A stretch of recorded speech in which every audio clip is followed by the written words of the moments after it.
All right. In our series, Who Are These People? We have now come to Nico Elgstrand, member of Entombed AD. In our circles, you have a different name. You are aware of that? Yes. Mr. Bloodgrind. That's nice. Has a nice ring to it. Bloodgrind has within Bright and Black, it's like a key track on the album, but especially during the live show. Yeah. Because that's when people understand what this is all about. I see what you mean. Yeah. And it's been suggested that Bloodgrind should be performed by the big orchestras in the world. Wow. As a testament to what we're doing. That's very nice to hear. What is a Bloodgrind? It's a working title that sounded really nice, so it didn't have to be changed. Usually working titles are just Bluebird outside the window, and you just words that comes to mind, and then as opposed to track one, you have to like have, so you have an association. But then it felt like after a while, like this is actually a really cool title, and for a while I was like, maybe I should keep this for like Entombed or whatever project, but so it is yet to be discovered. But as with any title, it's just when it doesn't make sense but sounds pretty good, then usually that's you keep don't it. change that. Yeah, you keep that. You keep that. Entombed AD is no more since the passing of Eicca. So what do you do these days in terms of music? I have now joined forces with Catatonia as a guitar player, and we are gonna record an album now in like 3-4 weeks. Okay. So that's gonna be interesting and hard.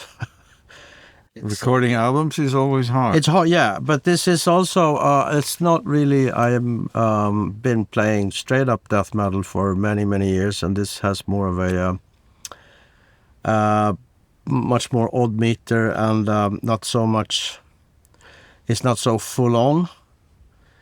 So dynamics is all of a sudden a word that you have to pay attention to, which is weird for a metalhead, but it's really nice and it's challenging, and I really like Jonas, the main composer, vocalist, is has a very nice, cool, personal touch. So it's nice to it's a nice challenge. Okay, cool. Like this thing, what's this? I have no clue what I'm doing. This is an important feeling in life. Yeah, especially as a musician. If you, I mean, it's really nice to do stuff that you really know, but that gets old very quick. And to do stuff that you're like, well, I can't do this. But I'll do it anyways. It's really nice. Yeah, I agree. All right, but how long did you play with? I mean, Catatonia is kind of a new adventure. Yeah, it's very new. But again, it's hard to play, and it's challenging because it's nothing that I've been doing for the past 20 years or so. So. Because what have you been doing for the last 20 years? Death metal, mainly. I mean, as a recording engineer, producer, and musician, it's been 95%. Artist? Yeah, but it's the same kind of music style. I mean, you always do the weird off when you session play, or I mean, But the main... But I think we need to sort of sort out here for the layman death metal as opposed to metal. Yeah, I mean, no, not as opposed to, but it's just like I would say a definition that suggests that it's you're a little bit tougher than the other guys. Mainly, it's I would say in the metal scene, it's as I wouldn't say tough, but as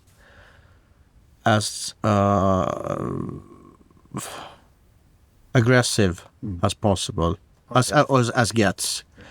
Of course, you have grindcore and all these, but you know, death metal is I would say as non-melodic as gets in metal, meaning that it's all about riffs and rhythms, not so much melody. If you can sing along to it, it's borderline, then it's not death metal no more. And we can debate this forever, because there's like old school death metal and new school death metal, which I consider not to be death metal. That's something else. Metal with a death metal touch, but let's not get into that. No, we won't do that. Okay. But in my opinion, death metal is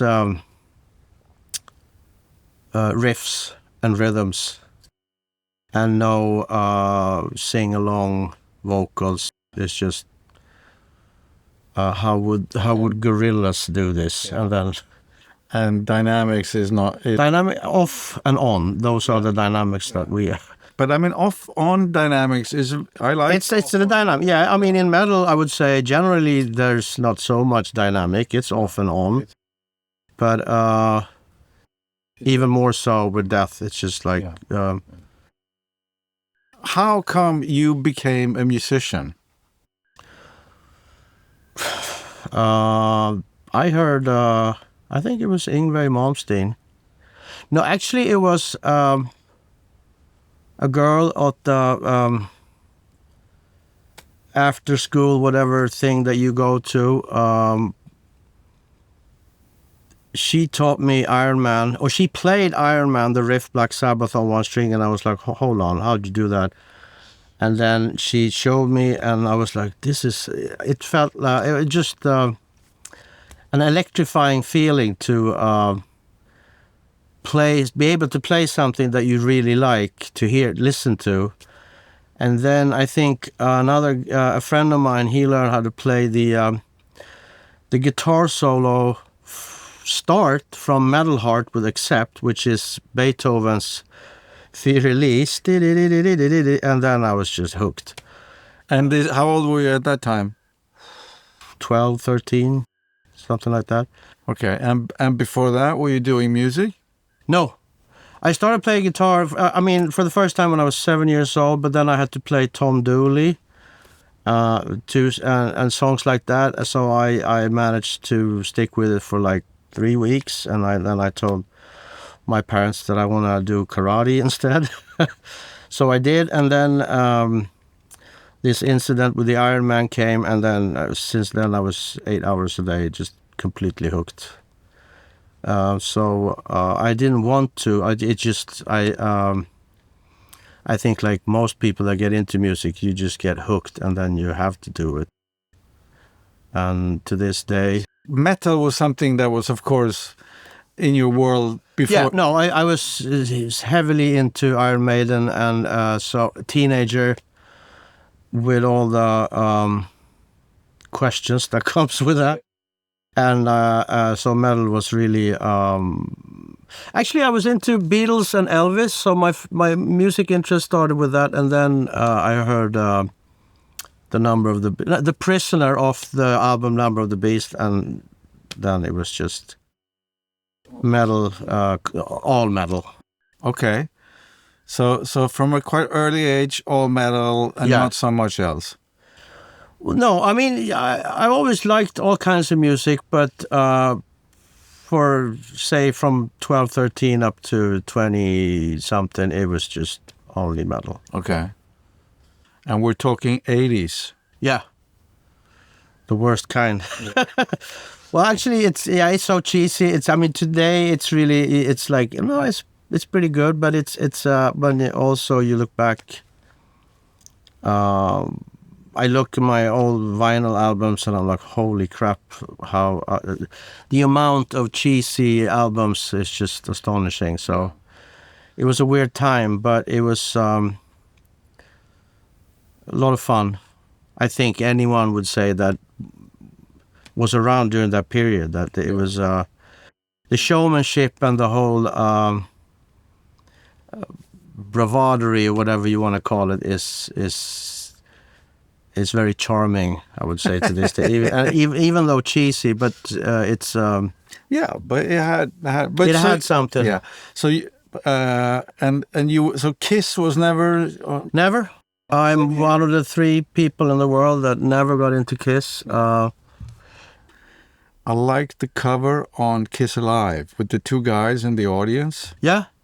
Now they had. I was definitely checking it out because of the covers, because that was the, and that's why Iron Maiden won first, because they had the coolest covers. And but no, they never stuck. Black Sabbath and Maiden and pretty much anything from Britain was my go-to for many years, and still is, I would say, if I have to listen to metal. Obviously AC/DC, but no, nothing. I was as soon as there was like a rock element to it, I wasn't that interested. It had to have that not groovy, but more aggressive and fast and a lot of notes. That kind of. So other influences. Ooh, I mean, in metal. Oh, Christ. Metallica? Yeah, no, Metallica was that came after when I heard Ride the Lightning. I was like, then I kind of went from new wave of British heavy metal into the whole death thrash and the more aggressive kind of metal and kind of stayed there. It has to be aggressive. And it can't be about the joys of life. It has to be about the problems in life. Yeah. Yeah, I remember you told me the story regarding LG and lyrics. Yeah. That he would pretty much sing anything as long as it didn't have the word love in it. Yeah, no, for sure.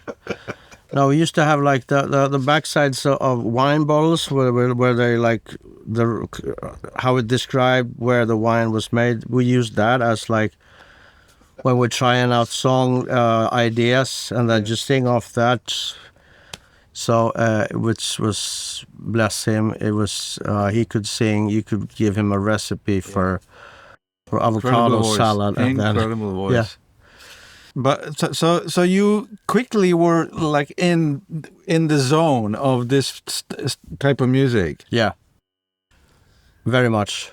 So and then you started forming bands from, or how did you sort of get? Yeah, I started playing I started as playing bass because that was the only slot available in the band. And actually, to be honest, I thought that the opening riff for many years, the opening riff for The Number of the Beast, I thought that was the bass. So the distorted guitar, I thought that was the bass guitar. And then I realized that, it's guitar. Then I quickly changed. I mean, actually, I played guitar when I played, but then when I played in bands, it was a lot of bass playing, which I realized today is, I think every musician should do at least a year's duty on bass, because it's fairly easy to play technically, but you have to listen to everybody else. Which is a huge problem among guitar players, especially, that they don't listen to anyone else except the guitar. So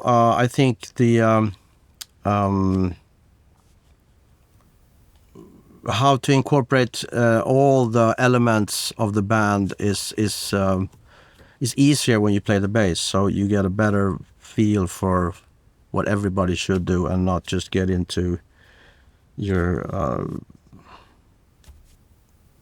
fingers playing many notes. So you need to have a different type of radar to... Completely, yeah. And I think it's kind of like producing engineering. It's like, but then obviously you don't have to play, so then it's really easy to just listen. But I think it's common among instrumentalists that they get very caught up in their own playing, and they stop listening to the what is the what is going on, what is the end dish here. You're just supplying one spice, and then there's only so far you can take it. So I am very glad that I, after 10 years of trying to play like Yngwie, realized that this is...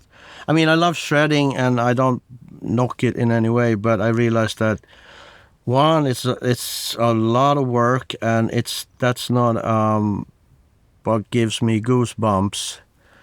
I discovered Pink Floyd, and then he plays one note a minute, and it does not get better than that. So I think the compositional aspect of music became much more interesting than becoming a really good instrumentalist.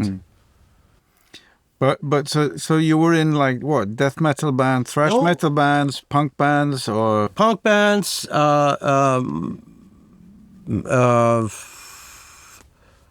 stoner, Black Sabbathy kind of stuff, and then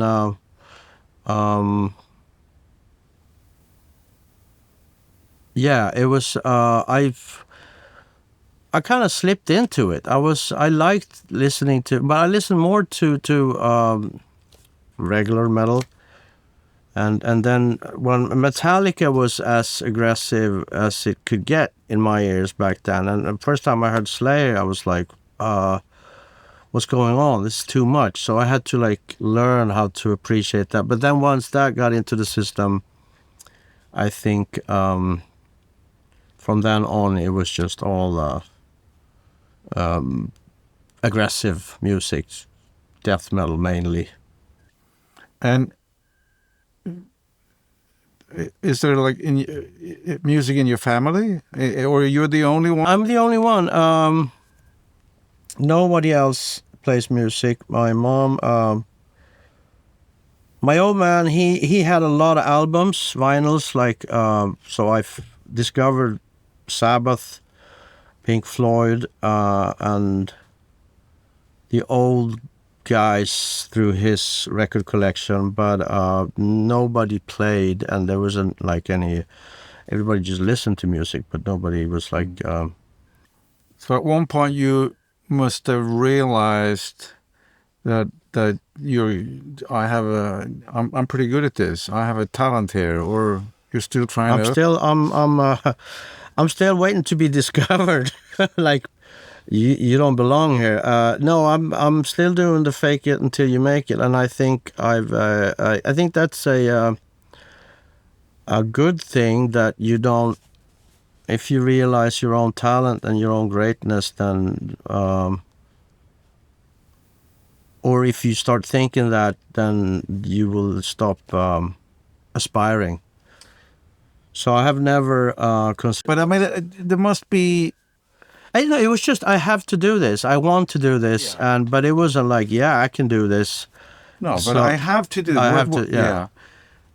This I'm curious about. What is this have? Because I have the same urge. You know. It's where does that come from? What is that? I don't know why. And it doesn't really matter when you have to do something. If you have to have your beer, if you get addicted to something, and it's not a bad addiction, there's nothing to think about. You just do it, but it's an interesting question. I mean, what made me? How come this became my thing? I haven't got a clue, but I'm really happy that I got hooked, because it's a lot of fun, regardless of what music's that. If you get hooked with music, I think it's a really nice place to be, regardless if you can make a living off of it. Actually, I think the guys that can't make a living off of it enjoy it more. But it's really nice to when you meet people that have music as their main thing in life. It's a lovely escape. Because that's what it is. I mean, I came up listening to music. That's what I've been doing, and then, when I realized at some point that, hey, this listening to music and the experiences I get when I listen to music is something I can turn into a living as a producer, because that's what you do as a producer. You listen, and you go with your gut instinct, and you just take a bunch of small steps in that sort of process of making.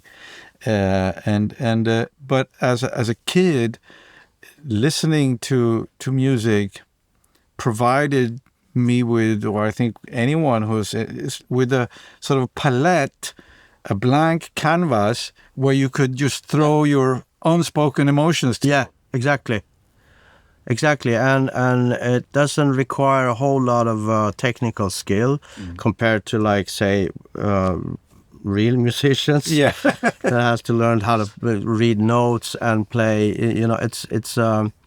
It's fairly. It's actually very easy, I would say, compared. And the important thing is that you do your thing, and it can sound horrible, but it's just make it sound even more horrible, and then people will still kind of like it. And had I gone down like a proper musician route and learned, then I probably would have not been able to make a living off of it, and perhaps I would have gotten tired of it too. I don't know, because it's so hard. What I think is so cool with working in the sort of metal universe is the dedication. Yeah, it's tremendous.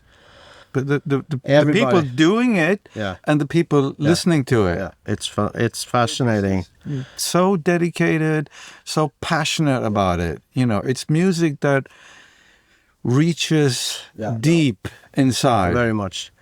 It's very primitive and primal, in a good sense. Kind of like really good food. I also enjoy food that is really simple and straightforward, and just doesn't require anything from you except the will to shake loose. Yeah. No, I agree. All right, so playing in a bunch of bands. Yeah. Stockholm? Yeah, Stockholm. I was in a band called Terra Firma. I played bass from, I don't know, 5-10 years. I can't remember. This is all so long ago. And then I got into recording early. I had my Porta studio and building tracks and bouncing. You recorded 4 tracks and I had to bounce to one. And it was, I really liked the recording aspect of it. So I got into engineering. I haven't learned it properly, but I just did it because, and I think we did something with Terra Firma or whatever it was, and the end result, we did an album or something, and it didn't turn out the way you wanted. So I remember saying to myself, okay, I have to do this as well to get it the way I want. I haven't succeeded yet, but it's really nice that the strive, and I love layering, building sounds, and the whole issue of production is I think it's almost as much fun as making music and playing music. Yeah, and then it is the same thing. It's just like just different place in the kitchen, basically, but we're all making the same dish. yes. All right. So Terra Firma, and how did things progress? And then it turned out that Entombed needed help recording some demo or whatever, and I was sitting in the studio trying to figure out how the fucking console worked.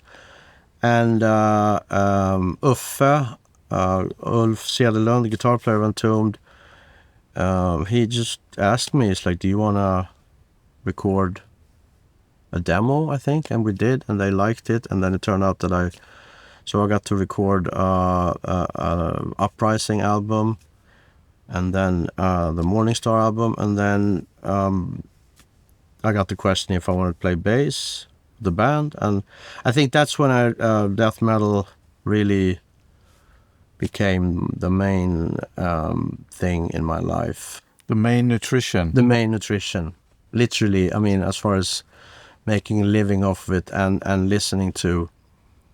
It's really an acquired taste, and I think, but once you get it, it's there's no going back. Yeah, I know what you mean. Yeah. And it's not just death metal, but aggressive, like really any kind. I mean, punk. I love anything that is just raw instinct. Raw instinct, confused teenage. Like I don't know, but fuck you. It's to this day, it's unsurpassed as an art form.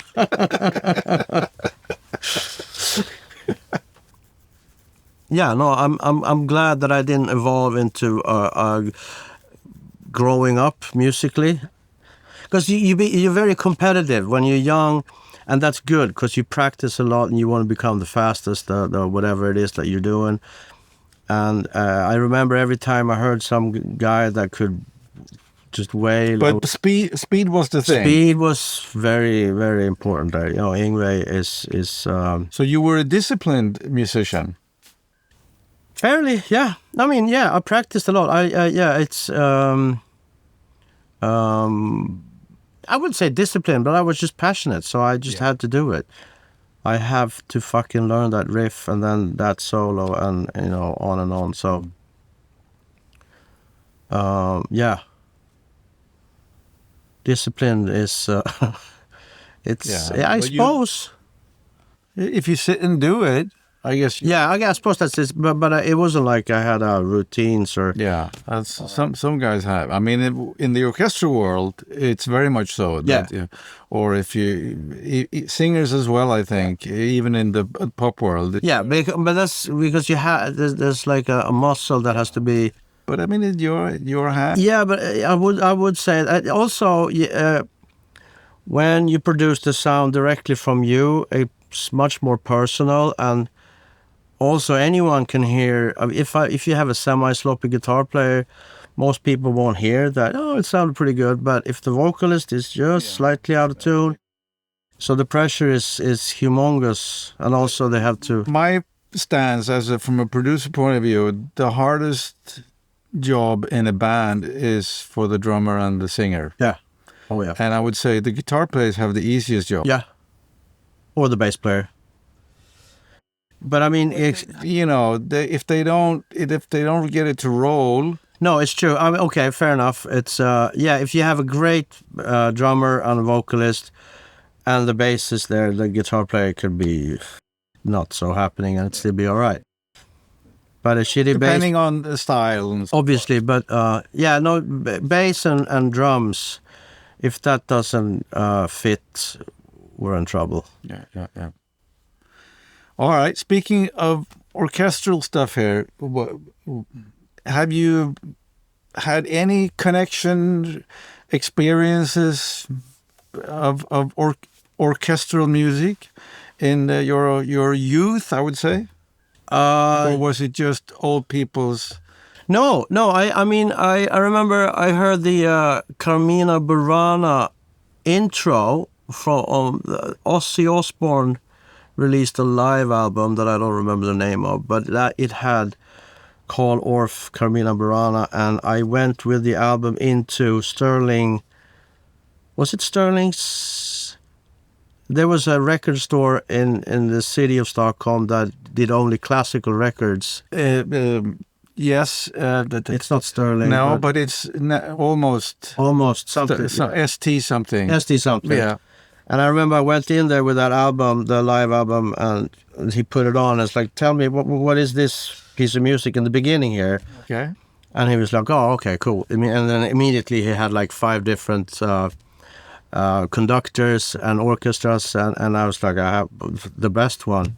And he gave me a Deutsche Grammophon. I can't remember who conducted it. And so from then, I got I think orchestral music and metal is very similar in their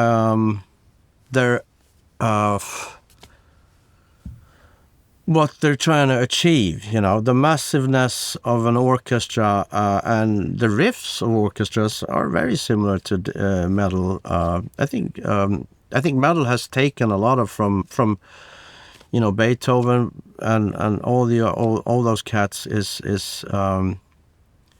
it's very similar. So I wouldn't say that I listened to everything, but the bits. If I got hooked on something classical, then I got really hooked. And okay, Carmina Burana. Anything else that you could worth mentioning that you got hooked on? I think my mom was very much, or she is very much into classical music. So I remember Bolero, Ravel. Also a piece that I was really like stuck with me. Obviously Beethoven's Fifth, and you know, yeah, the dramatic, really riffy kind of. From Beethoven and on, it's kind of cool. Yeah, no, it's super cool. It's amazing. But before that, then I have to go even a lot back. Yeah, then it's cool. Yeah, I know what you mean. It's the whole romantic. I mean, Mozart accepted because his music is just on a different level, but anyone else except Mozart doing that kind of thing didn't really grab me. So the riffmeisters of orchestral music is